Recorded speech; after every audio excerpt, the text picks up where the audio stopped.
सभी को मेरा बहुत बहुत नमस्कार।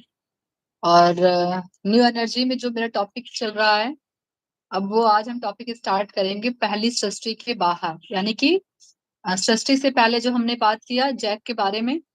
जैक ने काफी यूनिटी का एक्सपीरियंस ले लिया, सब कुछ ले लिया, और अपने ही जो यद भावम तद भवति के की वजह से वो आग की दीवार पर आए। और आग की दीवार में इतनी एनर्जी थी, इतनी एनर्जी थी कि वो उनको जो है नया एक्सपीरियंस लेने के लिए उनपे वो हावी हो गया। तो अभी जो टॉपिक इसमें आ रहा है, बोल रहे हैं कि अंदर का प्रयाण, जो हेडिंग इसमें दे रखी है, ये कह रहे हैं कि आग की दीवार में इतनी एनर्जी थी, इतनी एनर्जी थी कि वो जैक को अंदर तक ले ही आया। मतलब कि वो कितने भी यूनिटी में रहे हो, कितने भी अच्छे एक्सपीरियंस में रहे हो, लेकिन आग की दीवार में जो भी उनके अंदर एनर्जी थी, वो उस एनर्जी की वजह से जैक अंदर आ गए। और इसी में ही वो बता रहे हैं कि अभी वो अद्वैत क्या है और अद्वैत क्या है। अद्वैत का मतलब जब दोनों एक हैं। कह रहे हैं कि वह ये जैक पहली सृष्टि में थे तो वो भूल गए थे। जब वो पहली सृष्टि में थे तो उनको लगता था कि वो और स्पिरिट एक हैं, और अभी उनको लग रहा है कि नहीं, अब हम दोनों अलग अलग हो गए हैं। और आग की दीवार पार करने के बाद अब उनको अपने अंदर एक गलती का भी एहसास हो रहा है। और अब उनको लग रहा है कि इस तरह भावना जैक के मन में थी, यानी कि अब वो स्पिरिट से दूर हो गए हैं, यानी कि वो और स्पिरिट अब अलग अलग है, यानी कि उनके अंदर अब द्वैत की भावना आ गई है।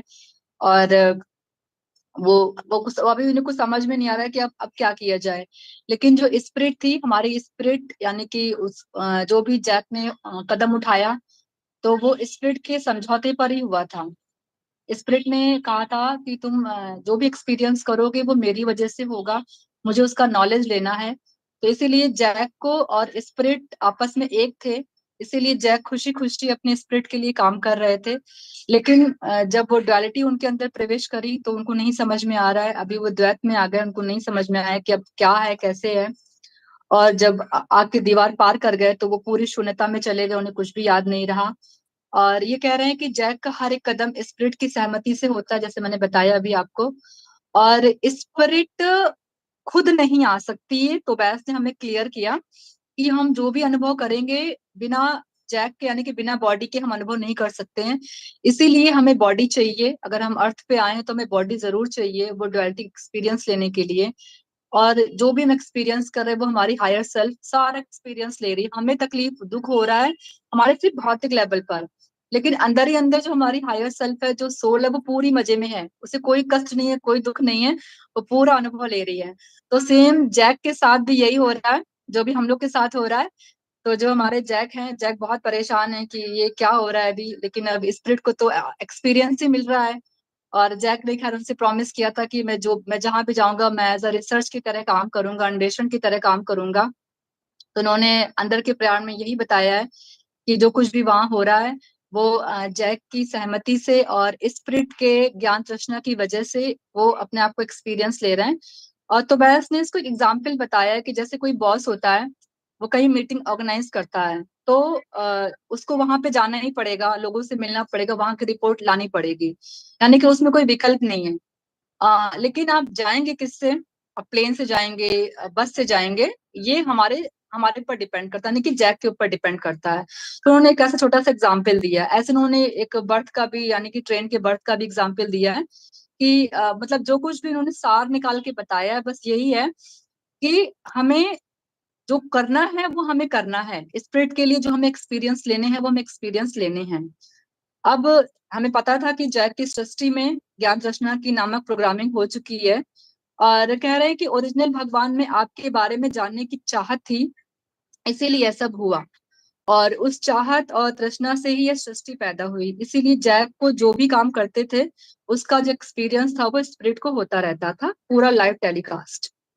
और स्पिरिट की ज्ञान तृष्णा ही जैक को आगे बढ़ाने में मदद कर रही थी। ऐसा नहीं है कि जब स्पिरिट कोई नॉलेज लेगी तो हम अपना दुख भूल जाएंगे, या हमने, क्योंकि आज भी अगर हम अपनी लाइफ को पीछे पलट के देखें तो हम कितना भी आगे आ गए, लेकिन पीछे जो एक्सपीरियंस लिया है उससे हमने लर्निंग लिया। अगर हमारे सामने कोई हमसे भी उस टाइप की सिचुएशन में हमारे सामने आया, जब उससे हम बात करते हैं तो उसको हम वहां से निकाल पाते हैं। हम वो लर्निंग भूले नहीं है।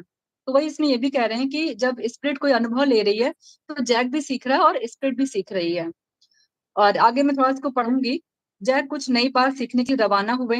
वहां नई बात क्या है, क्या सीख रहे हैं, उसे खुद भी नहीं पता है और स्पिरिट को भी नहीं पता। अब यहाँ पे ये नए, अब इन्हें कुछ यहाँ पे नया चीज सीखना है, यहाँ पे ये क्लियर कर रहे हैं और कह रहे हैं कि ड्युअलिटी, एक टॉपिक डाला ना, ड्युअलिटी, अनन्य से अन्य हो चुका है।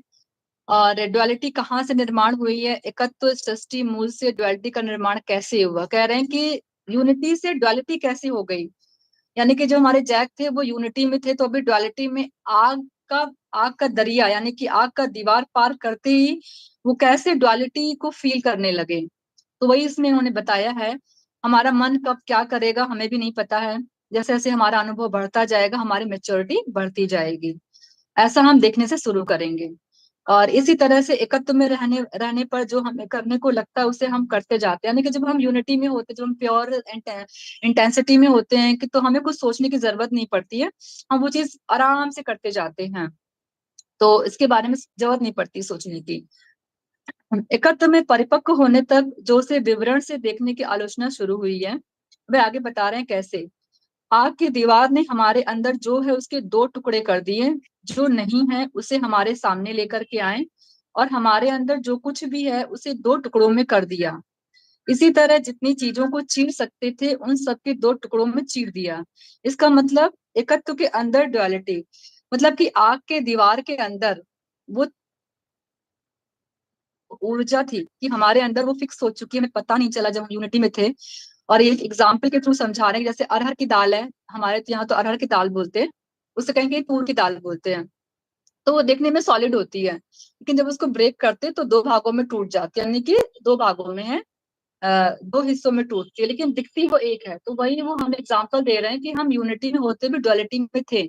जब आग की दीवार की जो एनर्जी जब उनके अंदर ट्रेवल करी जैक के अंदर, तो वो डुअलिटी में ऑलरेडी प्रवेश कर चुकी थी। और कह रहे हैं कि सृष्टि के बीच में जो निर्माण हुई दरार की एनर्जी थी वो फिर लहरों के रूप में सृष्टि में फैलना शुरू हो गई। जो वहां सृष्टि बन चुकी थी, फिर एक फ्रीक्वेंसी यानी कि जो उसकी ऊर्जा निकली थी, फिर जगह जगह वो फैलना शुरू हो गया। अब ये कह रहे हैं कि विभाजन की लहरों में चैतन्यता और पदार्थ के अंदर जाकर वहां के विचारों और एनर्जी को दो भागों में बांट दिया। यहाँ दो बात हो रही, चेतना की बात हो रही है और एनर्जी की बात हो रही है, वो भी हमारे दो भागों में बट गई। एनर्जी की अपनी एक अलग ऊर्जा होगी, चेतना की हमारी अलग ऊर्जा है। और तब जैक जैसी आत्मा के रूप हमारे जैसे इंसान में ड्युअलिटी को लेकर के यहाँ पे फिसलना भी शुरू हो गया। कह रहे हैं कि तब जैक जैसी आत्मा के रूप में हम जैसे हर एक इंसान ने ड्युअलिटी में फिसल कर अपने काम को शुरू किया। अब तोबैस कह रहे हैं कि केंद्र में रहने वाले भगवान से द्वंद्व का निर्माण हमारे लिए हुआ है, सृष्टि के बारे में और एनर्जी के बारे में जानने के लिए हुआ है। जब हम बुद्धि के स्तर पर समझते हैं तो उसका विचरण करना कठिन है। इन्होंने तो बैस ने एक एग्जाम्पल और भी दिया हुआ है, कह रहे हैं कि अगर एक गोला है, सर्किल है, अगर हम उसे डिवाइड करें, आधा आधा इस पार्ट में आधा उस पार्ट में, तो उसके अंदर एक व्यतिरिक्त बल उत्पन्न होता है। अगर राइट वाला पार्ट राइट में हिल रहा है, मोशन ले रहा है, लेफ्ट वाला लेफ्ट में मोशन है, तो लेकिन दोनों में एक बल है, एक व्यतिरिक्त बल है, लेकिन वो अलग नहीं हुए, वो है तो एक ही गोले में, लेकिन जब डिफरेंशिएट मोशंस अलग अलग हुए। तो वही कह रहे हैं कि वो डुअलिटी का ही एक स्वरूप है। और फिर कह रहे हैं कि भगवान को डुअलिटी के बारे में जानना जरूरी है। इस तरह अलग होने की वजह से परस्पर व्यतिरेकता हो सकती है। और वो कैसे बता रहे हैं कि डुअलिटी क्या हुआ, कि जब जहाँ पे रोशनी है वहां अंधेरा भी होगा, जहाँ अच्छा है वहां बुरा भी होगा, और जहाँ पुण्य है वहां पाप होगा, जहाँ सुख है वहां दुख होगा। दोनों का निर्माण एक ही जगह होता ही है।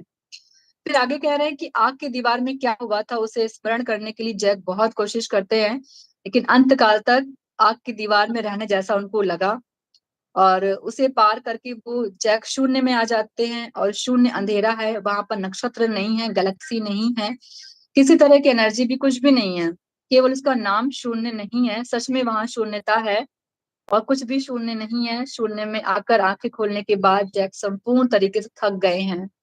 वो बहुत कोशिश की है मुझे कुछ याद आ जाए, ये क्या है, कैसी जगह, मतलब इतना सोच सोच के उनकी एनर्जी ड्रेन हो गई है और कुछ भी उनको स्मरण नहीं है। और एक बहुत उनको अजीब लग रहा है कि ये कहाँ आ गए, कौन से देश में, कौन से प्रदेश में आ गए हैं, अभी उनको उसका नाम भी नहीं याद आ रहा है।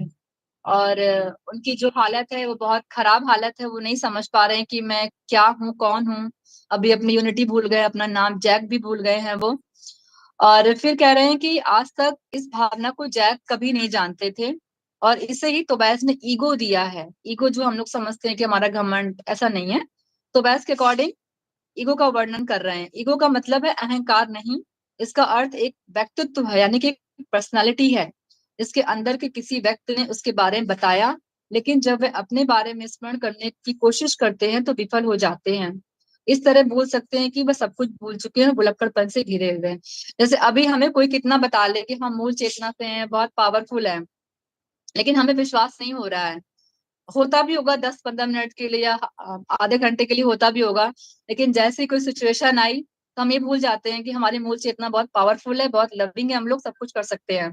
ऐसे हमारे जैक का हाल हुआ है। आग की दीवार पार कर ली है स्प्रिट को नॉलेज देने के लिए, बट अभी उनकी पूरी हालत खराब है। कोई कितना ही बताए, उनको विश्वास नहीं हो रहा है कि मेरे अंदर वो यूनिटी थी, मैंने सृष्टि करके आया हूँ। वहां बहुत फ्रेंडशिप थी, बट यहाँ आके उनको बड़ा अजीब लग रहा है, बहुत परेशान है।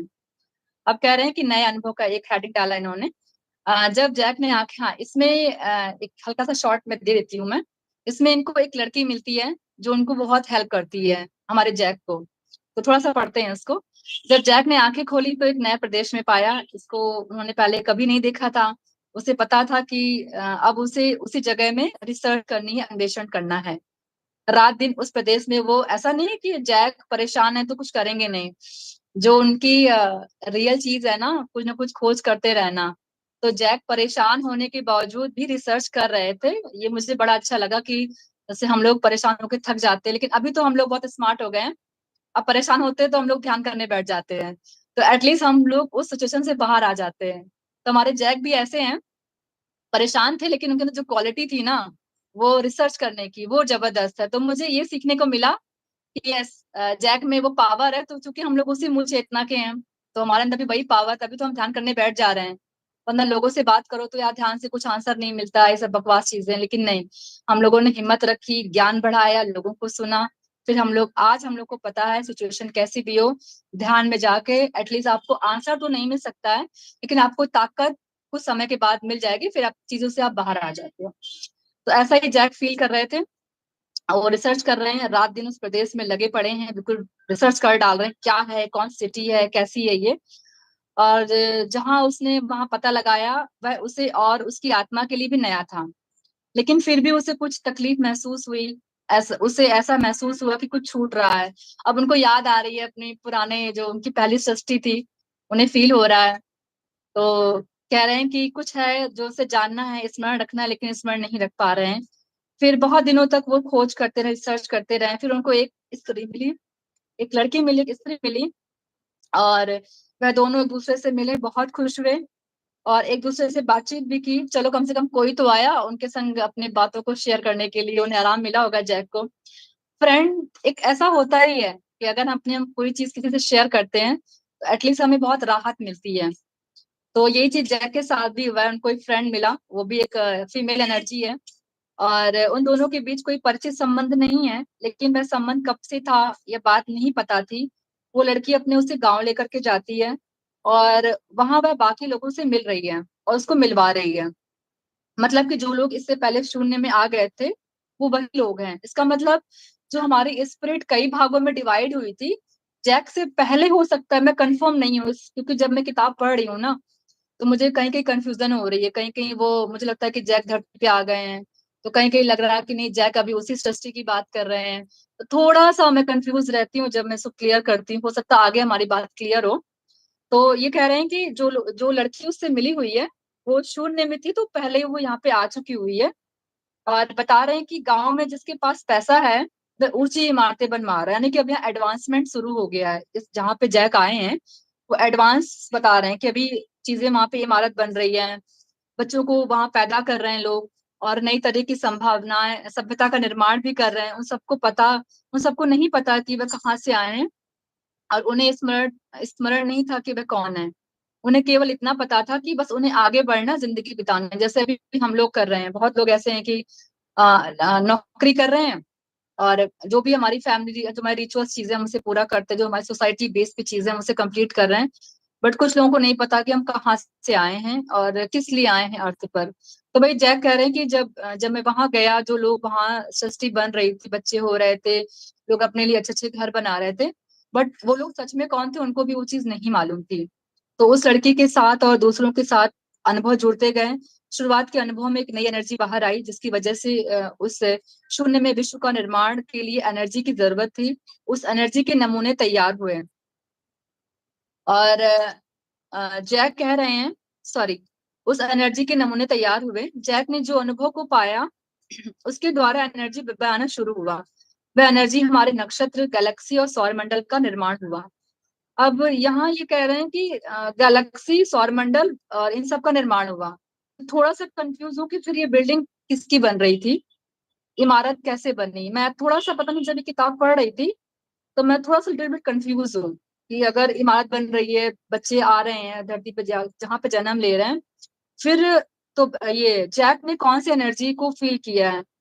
तो जहां तक मेरा विजडम आया है कि हम जो सोचते हैं हमारी सृष्टि बनना शुरू हो जाती है, क्योंकि हर एक इंसान हर एक सृष्टि बना रहा है। तो ऐसे ही जैक ने जो एनर्जी वहां पे ले रखी है, तो उससे नक्षत्र, गैलेक्सी और सौरमंडल का निर्माण कर रहे हैं। और जैक के सफर में ये बहुत रोमांचक समय था। एक या दो सूर्य बनाकर उनके आसपास होने वाले ग्रह समुदाय को सौरमंडल कहते हैं। सौरमंडल किसे कहते हैं उन्होंने तो वैसे बता दिया हम लोगों को, अभी हम लोग बिल्कुल नहीं भूलेंगे। एक या दो सूर्य बनाकर उनके आसपास जो भी ग्रह हैं उसको हम लोग सौरमंडल कहते हैं। तो जो लोग साइंस नहीं पढ़े हैं, इस किताब से हम जान सकते हैं कि वहां पे एक और दो सूर्य हैं और बहुत सारे ग्रह हैं। ये पूरी जो कम्युनिटी बनी वो हमारा सौरमंडल हो गया। और फिर कह रहे हैं कि ऐसे कई लाखों और लाखों सौर मंडल हैं, नक्षत्र हैं। और जब ये पूरा मिलता है तो उसे गैलेक्सी कहते हैं। तो अभी हमें गैलेक्सी भी कंफर्म हो गई कि सौर मंडल और गैलेक्सी में क्या अंतर है। सौर मंडल में ग्रह रहेंगे और एक से दो सूर्य रहेंगे। गैलेक्सी में क्या है कि लाखों सौर मंडल रहेंगे। मतलब कि जो जो सौर मंडल बना वो लाखों तरीके से रहेगा और बहुत सारे वहां पे नक्षत्र रहेंगे। जब वो पूरा इकट्ठा हो जाएगा तो पूरी गैलेक्सी बन जाएगी। और ऐसे ही अनगिनत गैलेक्सी मिलकर एक विश्व का निर्माण कर रही है। और ऐसे बहुत सारे विश्व हैं। तो यानी कि लास्ट लाइन में हमें ये क्लियर हो गई कि हर एक इंसान से हर एक विश्व का निर्माण हो रहा है, एक गैलेक्सी का निर्माण हो रहा है। तो यानी कि जितने लोग उस जो जहाँ पे जैक मिले थे वो पहले से ही बहुत सृष्टि का निर्माण किए, तब वो अपने जगह पे इमारत बनाए हैं, आगे अपना लाइफ प्लान कर रहे हैं। अब टॉपिक है एनर्जी का समूह। जैक अपने अनुभवों के आधार पर एक नई पहचान को पाए। आग की दीवार को पार करने वालों से मिलने लगे, दूसरों के साथ रिश्ता जोड़ता गया। इसमें इन्होंने यहाँ बहुत एडवांस हो गया रिश्ता, यहाँ पे एनर्जी बहुत एडवांस हो गई है। और कह रहे हैं कि वो दूसरों के साथ रिश्ता जोड़ने लगे, जिसकी वजह से एनर्जी का समूह बट गया। और यही तोबायस बता रहे हैं कि यहाँ पे अब एक स्पिरिचुअल हाउस बनने लगा। और एनर्जी के कुटुंब विश्व में नए नए जगह पर जाते थे और नए अनुभवों को पाते थे। और उन्होंने अपने ज्ञान को बढ़ाया। धीरे धीरे उस कुटुंब में आपस में युद्ध शुरू हो गए और परिवार के सदस्यों के बीच लड़ाई शुरू हो गई। सब लोग युद्ध करने लगे, समूह में दरार पड़ गई। हम समूह की तरफ, बड़े समूह की तरह छोटे समूहों की तरह घूमने लगे। ऐसे घूमते समय समूह के अंदर सब लोगों ने हाथ पकड़कर एनर्जी के रिश्ते को बना लिया। हम इस तरह एनर्जी का रिश्ता बनाकर एक परिवार की तरह बन गए। हम स्वतंत्रता खो चुके थे। अब कह रहे हैं कि जब ये बॉन्डिंग शुरू हुई, लोगों के संग मिलना जुलना शुरू हुआ, तो लगाव जिसके संग शुरू हो गया तो उसके संग ज्यादा उठना बैठना शुरू हुआ। यानी कि अब वो एक बंधन में बंधना शुरू हो गए। और जब बंधन में बंधेंगे तो जो जिसकी हाई फ्रिक्वेंसी होगी तो हम उसके संग उठना बैठना शुरू करेंगे और उसके संग उसके अकॉर्डिंग ही काम करना शुरू करेंगे। तो एक हमें हल्की सी हिंट दे रहे हैं कि हमारी फ्रीडम कहीं ना कहीं खत्म हो रही है। और बाकी के लोगों से हमारी एनर्जी का रिश्ता ही नहीं, कर्म का रिश्ता भी जुड़ने लगा। क्योंकि कर्म बना तभी तो हमने उनको प्यार दिया, उनके संग उठना बैठना शुरू किया। यानी कि एक हमारा अंदर से जो भावना हुई वही हमारा कर्म बनता चला गया। और उनके प्रति भी कुछ जिम्मेदारियां भी महसूस करने लगे वो। और यह जिम्मेदारियां और प्रतिबद्धताएं हमारे लिए कर्म बनती हैं। इसीलिए उनके साथ हमारे कर्म से जुड़े रिश्ते होते हैं। उनके और हमारे बीच इस तरीके से परिवार एनर्जी जहाज का निर्माण करके अंदर जीते हुए एक समूह बनकर हर जगह समूह घूमते हुए कई सारे अनुभवों को हासिल किया। सृष्टि के मूल में मतलब परमात्मा के गर्भ में निर्माण हुई दरार का प्रभाव आत्माओं के ऊपर पड़ा, यानी कि जो वहां ड्युअलिटी हुई, कह रहे हैं कि इसका प्रभाव हमारी आत्माओं पे भी पड़ा। आत्माओं में अब तक जो एकता थी उसमें दरार पड़ चुकी थी। इसे ही आग की दीवार के पार का चलना कहते हैं। तो बस बता रहे हैं साहब, थोड़े दिनों तक इस विच्छेद की वजह से बहुत सारे युद्ध हुए, गुस्सा और शक हावी हुआ। जहां भी देखो वहां युद्ध चल रहे थे, हर जगह युद्ध होते थे। द्वंद के बीच स्थिर नहीं रह सकते थे। विविध लोग और गैलेक्सी के बीच में चलने वाले युद्ध को स्टार वॉर्स कहते हैं। मतलब स्टार वॉर्स भी हो रहे थे, डुअलिटी की वजह से उस जो एनर्जी का फैलाव था वो कई जगह तक गया हुआ है। और उन युद्धों का प्रभाव और स्मरण हमारे चेतना में होने की वजह से ही इस तरह की फिल्में बन रहे हैं। ये मुझे बड़ा अच्छा लगा जब वो स्टार वॉर्स की बात कर रहे हैं। जैसे आजकल कुछ कुछ मूवी ऐसी आ रही हैं जिसका हम सोच नहीं सकते हैं। तो कहीं ना कहीं वो जो स्टार वर्ल्ड में जो स्टार युद्ध हुआ है चेतनाओं की वजह से, गुस्सा की वजह से, तो वो कहीं ना किसी की बॉडी में इनबिल्ट है। तो हो सकता है कुछ ऐसी वायलेंस मूवी बन रही हैं। तो ये बता रहे हैं हमको कि कुछ ऐसी मूवी बन रही हैं। और घर्षण से हम जिंदा हैं, इसलिए, हाँ, इसलिए इस तरह की चेतना को हमने माना है। अब एक हल्का सा और लेट करेंगे, आज हम कर्म का निर्माण भी कर लेते हैं, फिर हम कल शून्य में सृष्टि का निर्माण करेंगे। कर्म का निर्माण ये सही है या गलत है, ये हमारे अंदर आने पर अंदर वाली एनर्जी कर्म बनाकर उसके हिसाब से भविष्य का निर्माण करती है। हम जैसे भी हों, अगर हम कुछ भी सोच रहे हैं कि अच्छा किया, बुरा किया, सही किया, तो वो कर्म बनना शुरू हो रहा है। और एक तरह से जो लोग एकता में असंतृप्त होकर कुछ चाहते हैं, वही आग की दीवार को पार करने की तरह अपने कर्म का निर्माण करते हैं। यद भावम तद भवति, जैसा हम सोचेंगे वैसा हमारा सृष्टि का निर्माण होगा। और जैक को आग की दीवार में बहुत कठिनाई का सामना करने के बाद पहली सृष्टि पार करने तक यहाँ आने वाली कोशिश का नतीजा लगा। इसका मतलब कार्य कारण का नतीजा यह सब है। इस तरह की सोच से ही कर्म का निर्माण होता है। पहली सृष्टि में इस तरह की प्लानिंग करना नहीं था। डुअलिटी का एक लक्षण था, भविष्य ऐसा होना चाहिए, ऐसा पहले से ही मन में सोचना या उस तरफ करते जाना हमारे विचारों से पैदा होने वाली एनर्जी निर्दिष्ट स्थिति का निर्माण होने का कारण बनती है। विविध लोगों का निर्माण करने वाली आत्मा कर्म को इकट्ठा करती है। डुअलिटी में ऐसे कर्म का निर्माण होना बहुत जरूरी है। नेगेटिव तरीके से नहीं समझ सकते हैं, यही डुअलिटी का लक्षण है। तो आज हम यहीं पे समाप्त करते हैं, फिर हम कल देखते हैं शून्य में सृष्टि।